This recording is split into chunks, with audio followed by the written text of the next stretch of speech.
have 4 movies this week, one of which is the big movie of this weekend, and 3 that I'm catching up on. Downton Abbey I almost forgot about to even do this for, so that's why it's here, as well as Judy and Abominable, and Judy obviously went wide this weekend as well, so as it was kind of slowly growing as it went. But I'm kind of in a hurry to jump right into the first movie, because there's so much to kind of take away from this. So, to start with Joker, as I was talking about in the last awards video, it really is just amazing that this movie even exists. As soon as I heard, Todd Phillips has a Joker movie in development to hopefully stars Joaquin Phoenix, and you hear that and you're like, well, that's just never going to happen, especially since there's, so many different, Batman and or Joker projects that we hear about that almost always never get off the ground. And this seemed like one of those that was just absolutely destined for the what could have been discussions.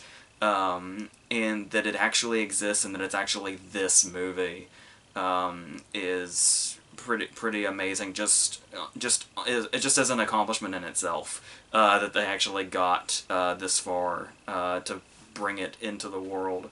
And I did have some reservations when all that stuff was coming, and I tried to, I knew it was getting blown out of proportion, but I still kind of tried to dial back what I was thinking personally, because it was the whole thing about how is this gonna make Joaquin Phoenix's character seem like, somebody who's totally sympathetic, and it's when he goes in full Joker mode, is it going to be one of those cases of you have all those people saying, well, he's not wrong, though, and stuff like that, and it's I don't know, but I do think that there is, it's interesting that this movie has been known leading up to its release for its homages to Scorsese movies, particularly The King of Comedy and Taxi Driver, given that there's always been that thing where Scorsese often gets backlash for his movies because people look at his movies on a surface level and assume they're glorifying the behavior in them, when if you really, he's blatantly saying how they're all terrible people and there's terrible consequences for what they do. And I do think that this is no different, but as far as making Arthur Fleck, Joaquin Phoenix pre-Joker, a sympathetic character, I was really kind of shocked to see that even though we know eventually where he's going to end up, that they actually do make him genuinely sympathetic, because really of the way the character builds, because the very first time we see him, he doesn't come off as an insane person. He's a mentally ill person, who's, trying to get his medications and trying to get the help that he can. He's seeing the doctor and everything, and he's doing his clown thing, a job that he loves, where he gets to dress up in full clown gear and just twirl the sign outside. And the opening scene of the movie is him just doing his thing, the one thing in the world that makes him happy, and he gets the shit beat out of him just because some kids wanted to cause trouble. And it's the fact that you can see that he started off one way and was kind of made into the other, because that's obviously clearly what they were going for from the get-go, but I went into it a little prepared to not find much sympathy in him given where he ends up, because it's such a drastic change, but yeah, there is something here where it's actually, you do genuinely feel for him, but that's not to say they try to keep that up through the whole thing, and that's where I thought the main problem was going to be. But thankfully, I guess that depends on the viewer, but as far as what Phyllis was going for, I think that they accomplished that in the right way, at least the way I look at it. And then after this whole opening scene, we do see his laughter, and they bring in this really interesting way to have his character laughing constantly without it being oh, get it, because he's the Joker, and that's what the Joker does. It's part of his mental illness. It's the way his body involuntarily copes with discomfort. And so then the interesting thing about this too is we do have this opening scene that's just kind of a long take of him just laughing and like trying to shut it off, and then it gets worse like the more he tries to suppress it. And there's sudden like back and forth. It's not even necessarily one transition. It's a back and forth of it's a really fine line between laughing and crying, and you're never quite sure which one it is when you're looking directly at it, which is just one of the many brilliant things Phoenix is able to pull off here. But throughout the movie, there's also like different laughs. Because you look at all the other past Jokers and they have a specific Joker laugh. But Arthur has like so many different ones because there is the one where you're not sure if it's laughing or crying. There's one later when he's laughing as he's leaving a room, and then he just kind of stops abruptly. And then there's one where he's in a comedy club and he's watching a comic, and he's like kind of he kind of looks around as it almost like when because he's not laughing in tune with the rest of the crowd. He's always laughing when they're not, and they're always laughing when he's not. But then there's one moment where his laugh kind of creeps in with everybody else's, and it's like he's doing it to fit in. And then there's one where he laughs during a fantasy sequence, and it's like mechanical and like really weird. And so it's like to have all those different facets to it to kind of show the different things that he's going through and the ways in which he uses them is kind of a really brilliant route to take with something like that. And on top of the fact of it being, it's introduced very quickly that it is part of his condition and it's the way he copes when he's uncomfortable. So it's like you can find it, you know, creepy, or you can find it maybe even contagious laughter. But once you really know that and you come to terms with it, every time he laughs in the movie is like really more sad than anything else, because of what it represents and why that happens to him. So it's got a lot of different we got a lot of different things going on with this character, and to show like so many of his complexities through such simple ways, is and so quickly, is like this is like incredible character work. Like I kind of couldn't believe it's something that kind of had to, as the movie went on, kind of had to register more and more.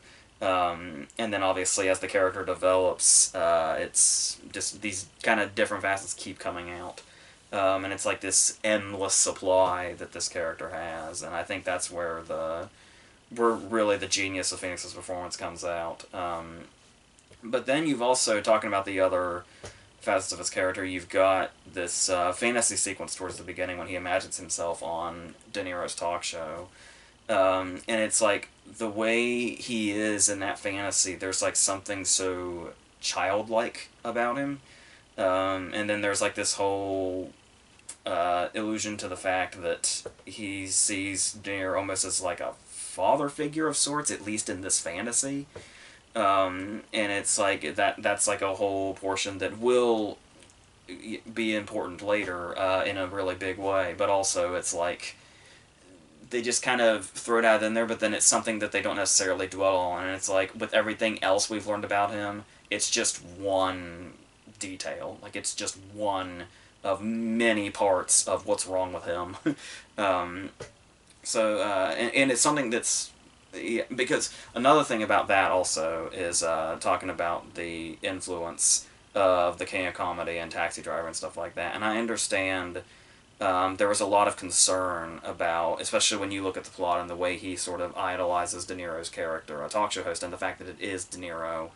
And it's like, there were people that were concerned this was just basically going to be a remake of the King of Comedy and was going to be really derivative the way they just went about that plot. So they do add to it in many ways with stuff like that that kind of takes it away from that, even though you can totally see the homages also. There's also something towards the end also that kind of reminded me of the King of Comedy, where it's well, I guess this is more like the middle. It's when he does like a stand-up act that goes viral in this little comedy club. And we don't hear what his jokes are. It just goes into the soundtrack, and then the audience reacting, and him just sort of pantomiming over music is what it looks like. And then it's only later that we hear what those jokes were, and it's like that's exactly how Ruru Huggins' bit was at the end of The King of Comedy, when he went out through the curtain, went on the show, and then he came back through, and we didn't see what the act was until he was on TV. So I thought that was kind of an interesting. I'm assuming they were intentionally taking that sort of same approach in revealing what exactly his act was, if you can really call it that. Yeah, and then of course there's some Taxi Driver stuff in here that's pretty blatant. There's a moment where he's like, got his shirt off and he's watching TV and he's getting a feel of how a gun feels in his hand, and you can just see the Travis Bickle in him. But then this scene does kind of go in a bit of I guess you could say a comedic direction that kind of it subverts where you think that homage is going, and then it just kind of almost intentionally falls on its face, sort of like a clown would. Yeah, and then shortly after this stuff, we do get some moments that I found really interesting as far as like his physicality. Like there's a moment when we see him and he's in like the dressing room where he works, where he's getting in his clown getup, and we get this behind shot of him like lacing up his shoes, and he almost like, because of his really thin build, he's like bordering on Christian Bale and The Machinist levels of like thin and gaunt and all that, and it's like you can see the ribcage and all that, and the way we get this behind shot of him, and like you can see all the bones sticking out of his back, and the way he's doing this sort of aggressively, there's like almost something animalistic about it. And as soon as I thought of the word animalistic when I saw that image, one of his friends comes in and talks about, hey, I heard about your beating, it's like, oh, they're just a bunch of fucking animals out there. And it's like, it's kind of, I almost wondered if that was kind of like intentional, of the making him look animalistic, and then also the people he accuses of being animals also, and how much of a difference is there really when we get to the final events of the movie. And then there is another aspect here where I'm trying to figure out how to mention this without saying too much, but the whole Zazie Beetz storyline, his neighbor in his apartment building that he seems to have a thing for, and there's almost seems to be like this, like it's like if this were any other movie, this scene where they meet in the elevator would be like the start of like a love interest thing. Almost like it kind of gives you somewhat of a vibe of the relationship between Gosling and Carey Mulligan in Drive a little bit. But it's the thing that I'm wondering how to go about this is by the way that it's shot, and I thought it was really well done, that I felt like I was getting this vibe without them having to say anything. Just the way they shot it made me think something about this relationship that ends up being more of a reveal later. But before that reveal happens, I kind of thought the whole time that we were already taking it that way. So, like I said, I guess I guess you could say they didn't hide that very well, or you could say it was done well enough that you can pretty much figure that out before they have to tell you. So dancing around that without saying too much probably makes that sound like nonsensical.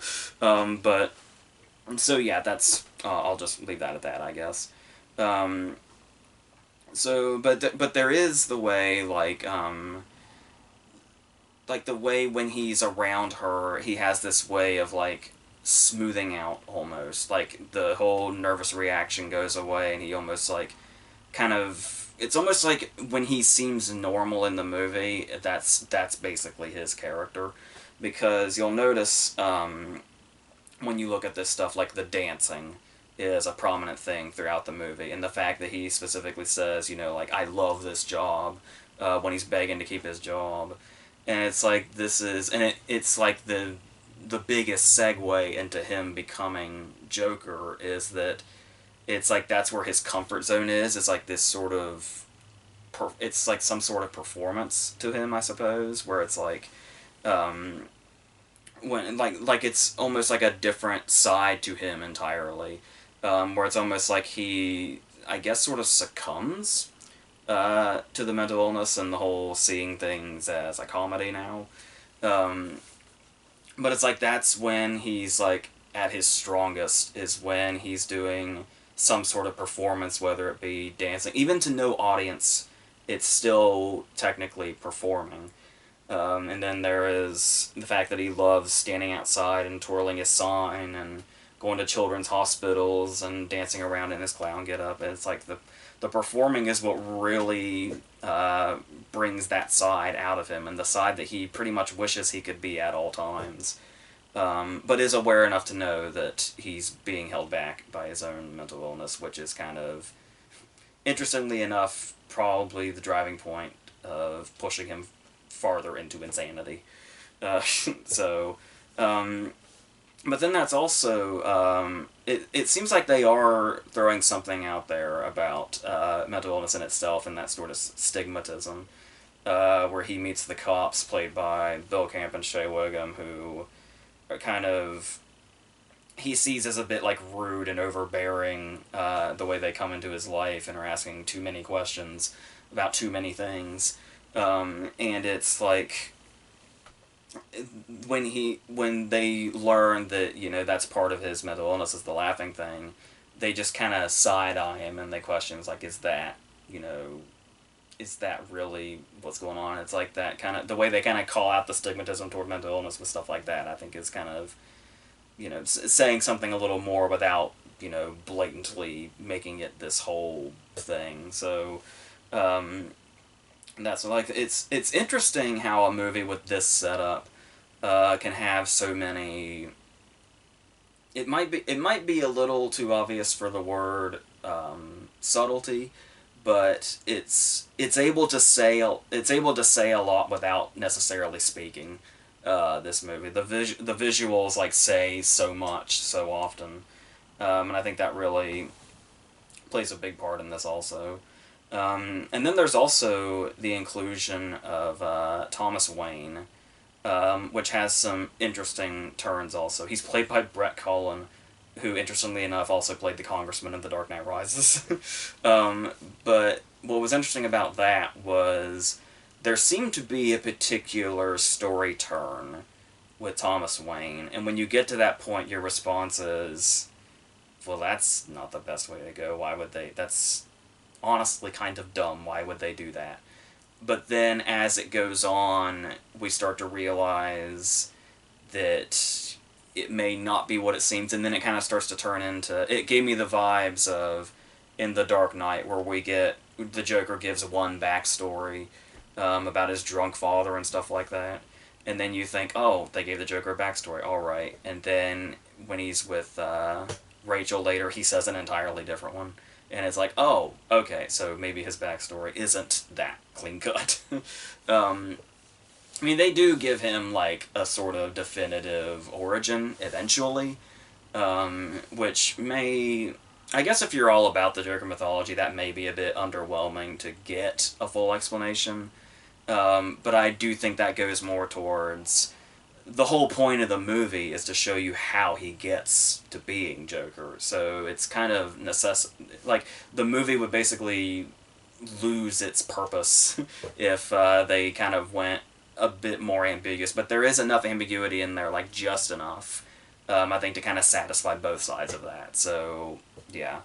And then, as I was saying, the movie may be misinterpreted at some point, because I think it is absolutely positively clear that even though they do make him extremely sympathetic at the start, and we do get to see all the things in his life that basically made him who he becomes, it does give us that understanding, which is very important, but we can also clearly acknowledge that by the end of this movie, in the last half an hour of this movie or so, he's a bad guy.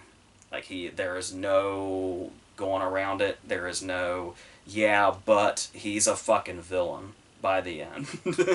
And that's the point also, is when has the Joker ever been sympathetic before? And with this being an origin story, that gives it, you know, the leeway for that. But he's got to eventually get to a point to where there is no question and there is no more sympathy. There, like I said, an understanding, but your sympathy can only go so far and only last for so long. And the more this goes on, the more practically inhuman he becomes, morally and otherwise. And I like the fact that they didn't. That was one of the things I was worried about, and I'm really glad they didn't try to have their cake and eat it too, in regards to how we felt about him, and, oh, is it this side, but there's also this side. It's many, many, many sides that are coming and culminating into one side that's probably here to stay. And that's what we end on. And I was really into this throughout, like, the whole movie. It was like, yeah, this is really good, and what Walking's doing is, like, incredible, and I love how many layers they've got going on, and all the different things, and what they're saying without really saying, and the things they're setting up. It's like, yeah, they're doing something really good with this. But then the last 15 minutes happen, and I was so incredibly giddy, for lack of a better word. Not because of what was necessarily happening, because, like I said, it's not, you do not want to side with him, but the craft in which this last 15 minutes is made cinematically is so... Interestingly enough, it's pretty much exactly the way he describes what he's looking at. Only we should know, if we're all here, that we're watching a movie. And we can say it's so chaotic and so disturbing, but the way they've crafted it, it's, like, so fucking beautiful, too. And it's like, by the time it got to the last shot of this movie, you just know you're watching something incredible and something great, and something that is... And people tend to jump the gun sometimes when they say this, but the last 15 minutes of this movie, you feel like you're watching a classic in the making, and it's... Yeah, and the way I felt leaving this is, yeah, you're really disturbed, and really unsettled, but there's just something so glorious in how the whole thing is made, that you just feel the need to applaud everybody involved. And it's... Yeah, so all the award success it's already had, on top of the fact of what it could potentially be destined for, I'm on board with it. Obviously, I still have my other horses in the race, but this is something really... This movie is a big deal. This movie is a really big fucking deal. So, yeah. So I come back around to say what I did at the start, because what else can you say to end on? It's kind of amazing that this movie exists, but there it is. So, yeah, and it's a movie that I am very interested in returning to when the opportunity arises. And like I said before, my brother and myself will be doing sort of like Joker-themed video, like through all the movies, like the Burton movie, and the Dark Knight, and the animated movies, and this, and potentially Leto too, just to go through all of them, and kind of do like a Joker in cinema type thing. That'll be probably towards the end of the month. So we'll be talking about this more for sure, and also getting my brother's perspective on it, which I'm really excited to get. So, but yeah, I'll just leave that at that for now, and yes, so incredibly well done, to put it mildly. Now I want to go in a totally different direction real quick, These other three will probably be much quicker. We're going to go into Downton Abbey, which I saw like 2 weeks ago, so these thoughts may not be as vivid as they once were, but so obviously it's Downton Abbey the way we left it, and everybody's in their new job position or their new position in life or whatever, and we get this letter in this opening title sequence that tells them that King George and Queen Mary will be coming to stay at Downton for a couple of days or so for like dinner and a ball and all that. So they must prepare, but then there's the whole back and forth of obviously because they're the king and queen, they're going to be bringing their own servants with them, and things will clash, and fun will be had by all. So going into this, as far as the show goes, if you're aware of how I feel about costume dramas and period pieces and stuff like that, not exactly my thing, but I was a little more into the show than I thought I would be. I did eventually think, through 6 seasons, that the show eventually got a little redundant, and it kind of started to feel like the same conflicts, just with different characters in different places after a while. Sometimes not even different characters in different places, sometimes the same characters, just in the same problems and conflicts. But, so I wasn't sure how I was going to go into this feeling that way. On top of the obvious first feeling of it just kind of feeling surreal to see these characters on a theater screen. It's just really interesting in itself, and, Downton itself. But there is something here that's not quite gelling with me that a lot of people are bringing up. And it's to the movie's credit. And that is, I'm hearing so many conflicting things here, where there's the whole thing about there's diehard fans of the show who think the movie is underwhelming, who think it's just, a prolonged episode and really nothing else. There's a lot of people saying that you're probably going to get no enjoyment out of this movie if you don't like the show or you were underwhelmed by the show or something.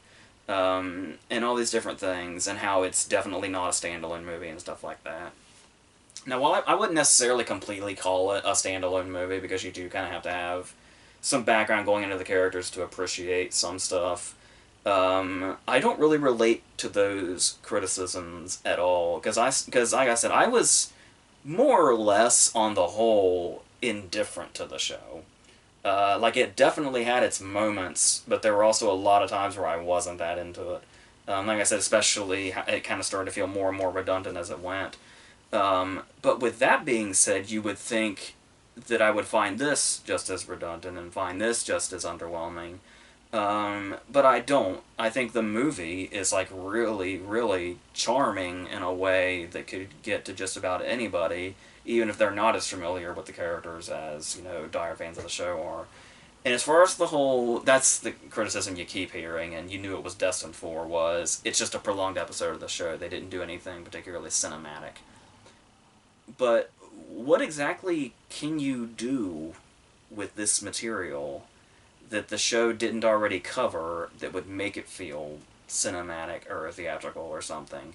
There's a lot of storylines you can do, but it's still going to be these characters doing their jobs, or these characters living their lives, or whatever.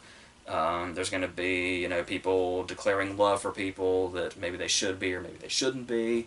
There's going to be these people feuding, there's going to be those people feuding, there's going to be servants conspiring against servants.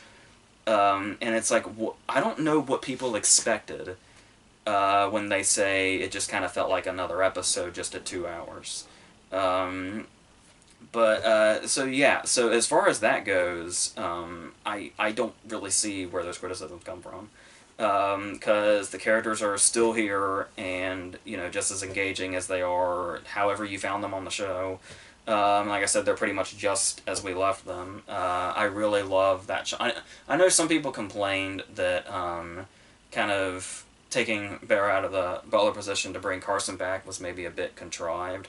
But number one, they give Barrow plenty. They give Barrow more in the movie than they ever did in the show. complete with him finally finding like a sort of nice ending for once. And honestly, just that shot of Carson approaching Downton again just feels so. That shot to me is one of the few shots that I think feel incredibly cinematic and a big deal. And that's another thing also where it might come in handy to have known the characters before, sure. But just still, the way that scene is shot, just it gives you the grand feel of how big of a deal this is. And I think that's where the strength of a lot of that stuff comes in, when you maybe have to work around the fact that you may have a lot of new audience members, since this is a widely theatrically released movie that is doing incredibly well box office wise. So yeah, even around here, I would have never thought the people around here would be into it, but it was. I went like almost a week after it came out, and the theater was still packed when I saw it, and it was during the day, like in the afternoon, and it's. Yeah, so and there was a lot of, you could tell, there were a lot of pleased people in this crowd also, and kind of watching it with a big crowd is something you don't really sort of associate with watching Downton Abbey, so it was like this really sort of unique experience. And like I said, seeing, the characters interact all over again, and some of them being new characters, like bringing in Imelda Staunton to have her sort of back and forth with Maggie Smith. Maggie Smith, who is, of course, amazing in this, particularly her last scene, I think is really going to stand out. And it's, yeah, but then it's like, while that's more of a dramatic scene, she's like kind of one of the biggest comedic characters of the movie, just solely based on like the way she reacts to things, like even if it's nonverbal, which she's just perfected with this character through 6 seasons and now this movie. And of course, one of the big surprises of the movie, one of the last people you kind of expected to get a huge spotlight. I did not go into this movie expecting for Mosley to have like the best performance in the movie outside of Maggie Smith, at least to me. But the way we sort of built to the fact that it looked like he might have like a moment to shine, and then it becomes like one of the big moments of the entire movie, like one of the biggest. And it's like, I just love how much they gave him to do in this scene. And how, like, there's so many different emotions going on also in regards to it, like, as an audience member to this scene, and how they react to him and what it is that he does. And it's, yeah, so like I said, it's letting, even the new characters get to shine, the characters that never really got to shine before get to shine, and, some of the characters we've always known and loved that we come in here hoping will shine, like Maggie Smith. It all feels like it's here to me. Like I said, as somebody that was more or less, underwhelmed by the show, I think that kind of says a lot for what they accomplished here with the movie. So, yeah. So that's, like I said, my thoughts 2 weeks later. That's about really the extent of them. But, yeah, so I found it really charming and liked revisiting these characters and the directions they went. Some of them you might be underwhelmed by, like maybe they don't get that much to do, or they're just kind of doing the same old thing. But this is the kind of thing where it's like, even if they're just doing the same old thing, that can be charming in itself, because it's that sort of familiarity for the people that, did love the show as much as they did and come into this. So yeah, but obviously there were criticisms from different directions, but that's, as somebody who's not even into the whole, period and costumes thing and other stuff that Julian Fellows has scripted before, I was perfectly fine with this, so yeah. Going on to Judy, another crowd pleaser for people over 50. We have the movie that was basically made to get Renee Zellweger her second Oscar. And I hate to necessarily just, dismiss the movie as Oscar, because it is getting a lot of attention. It's doing, like, really surprising box office. It had, like, an amazing box office intake, like, when it was only on 60 screens, which I'm imagining is how it got as wide as it did this weekend.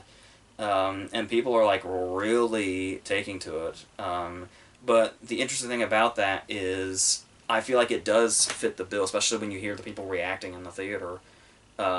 It does like fit the bill of a crowd pleaser, despite the extremely depressing and dark subject matter throughout it. Because what is interesting about this movie is you hear about biopics, and you know the direction it's gonna go, but the formula we're really used to is seeing them shine and seeing them in their prime and all that, and then they eventually get to their low point, and then ultimately to an inevitable end. But the interesting thing about this is that it's kind of hard to do that with a Judy Garland biopic because thanks to Louis B. Mayer, she was kind of always in that unfortunate area of the career. From a very young age on the set of The Wizard of Oz, just onward from then on.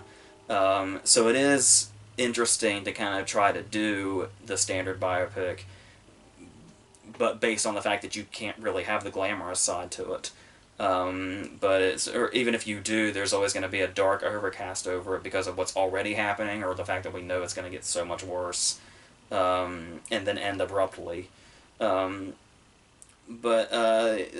yeah, so that whole unglamorous look, I can commend it for taking that route and not really trying to dance around it too much.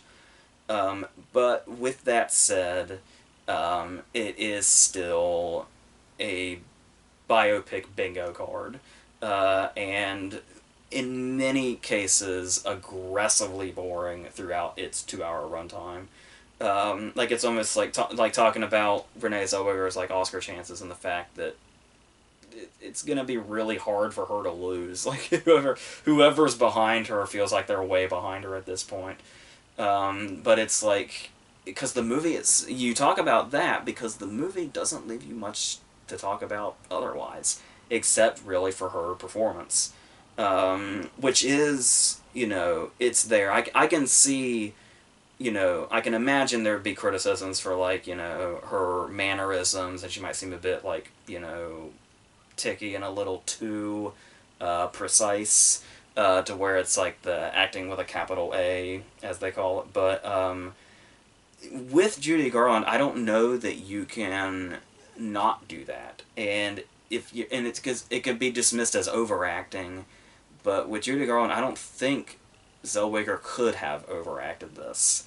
Especially when we get her really big scenes. Like, there's her big performance scene in the middle where we see it in almost one shot. I think, like, if there's editing in it, it's really rare. And it feels like we're kind of watching this performance in real time. And it's like a really big moment. A moment that's way too big for the movie that it's in.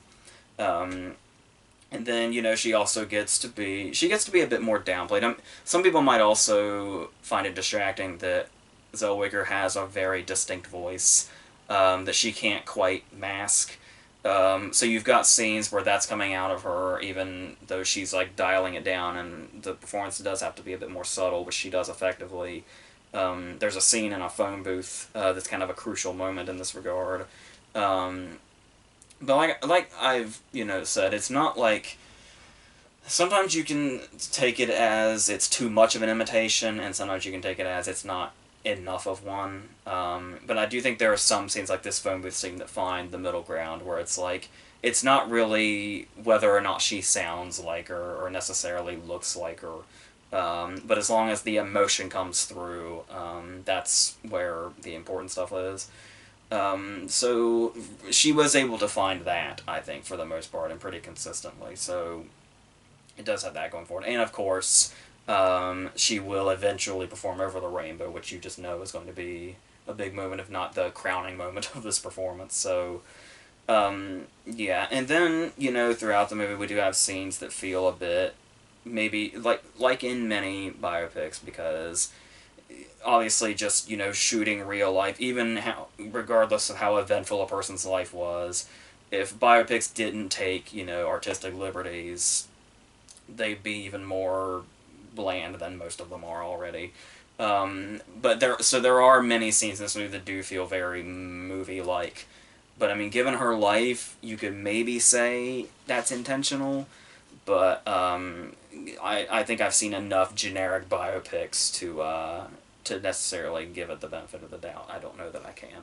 Um, but, you know, like I said, it is working apparently as a crowd pleaser regardless of the material, which it takes some talent to do in itself, because there are many, you know, funny moments, especially when she's in kind of, when she, like, doesn't take people's bullshit, and she's kind of maturing in that regard a little more as she gets older.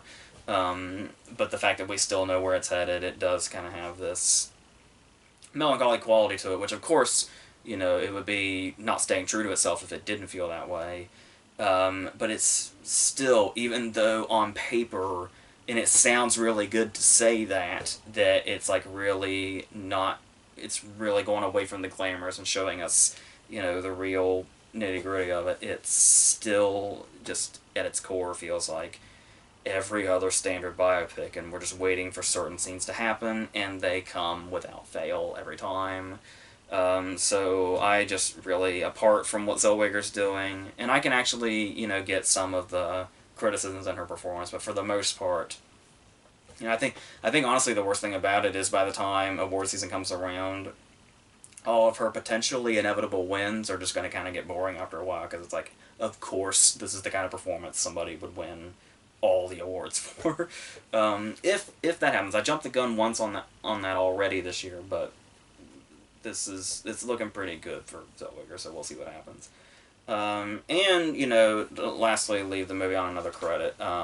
It ends with the perfect Wizard of Oz quote, so there is that. But I'm a sucker for the Wizard of Oz anyway, so that was always going to get me in some way. So, yeah, so I appreciate the emotion that is there. I just kind of wish there was more consistently and throughout would have been nice, but it's in there a little bit. But overall, it's not a movie I'm crazy about at all, so there's that. So let's end on Abominable. Another one that kind of looked like a sort of throwaway animated movie that surprisingly got decent reviews, at least from what I heard. I never actually looked myself. But, yeah, and it's another, you know, child finds giant creature and befriends it, and it may look threatening, but it's actually not movie, and, you know, there's science people and all that hunting it and wanting to keep it captive and all that other stuff. So it sounds very generic, and on paper it probably is, but there's enough charm in this movie to bring it to life enough. Especially when we start off with our main character and how she's introduced to the Yeti, who is named Everest, who they name Everest, and there is this really beautiful moment when we kind of learn her backstory almost visually and musically by the way she plays her violin, which was her father's, and it's basically her, more or less her calling, but also kind of her last connection with her father that she's keeping alive through this violin playing, that she more or less tries to keep secret from the rest of her family, her mom and grandmother, I think that was. But then eventually this beautiful moment is disrupted by a helicopter who is looking for the Yeti that is on this roof with her hiding from these people that he broke away from. And oh yeah, he also can make magic things happen. So, so there's that too. But what I did really like about this a lot was that it does kind of have a familiar formula where it's, you know, you've got her, the too cool for school kid that she likes, and the dorky kid that's following them around. And the three of them and Everest go on this journey to get him into the mountains where he wants to go.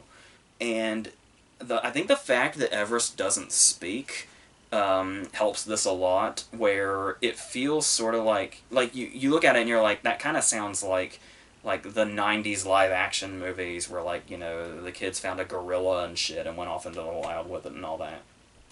Those movies that were charming for their time, but you don't tell anybody, you still watch them sometimes. Those kind of movies. It feels like that, but it actually kind of felt unique to see that in an animated movie like this, particularly with the fact that Everest doesn't speak. And it kind of has that sort of, I guess you could say, I hate the word nostalgic now, because everybody tries to put a negative connotation with it for some reason. But yeah, it is a nice feeling to be reminded of, like, movies like that through this movie that's sort of entirely different, but also kind of not, but in the most charming way possible, if that makes sense. And of course, on top of that, with a story like that, you can also have the animation go completely crazy. And the fact that he can make magical things happen, they have a lot of creativity with. The whole thing involving the giant dandelions is really great, and just kind of in general, the settings around them, if you can call them that because it's animated, but still, kind of feel unique for a movie like this, for an animated movie geared towards children, sometimes very, very small children, given some of the humor. But there's still something about just the setting in general that kind of felt really fresh, also.